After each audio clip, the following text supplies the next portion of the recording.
తమిళనాడు రాజకీయాల్లో దళపతి విజయ్ నేతృత్వంలోని తమిళగ వెట్రి కళగం టీవీకే ప్రభంజనం సృష్టించింది. తిరుచి ఈస్ట్, పెరంబుదూర్ నియోజకవర్గాల్లో విజయ్ స్వయంగా పోటీ చేసి భారీ మెజారిటీతో విజయ్ గెలుపొందారు.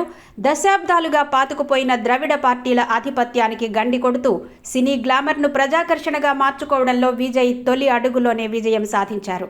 విజయ్ 2 చోట్ల విజయం సాధిస్తే ఒక స్థానానికి రాజీనామా చేయాల్సి ఉంటుంది. ఆ ఖాళీ అయ్యే నియోజకవర్గం నుంచే నటి త్రిష రాజకీయ ఆరంగేట్రం చేయబోతున్నారనే వార్త ఇప్పుడు రాజకీయ వర్గాల్లో సంచలనంగా మారింది.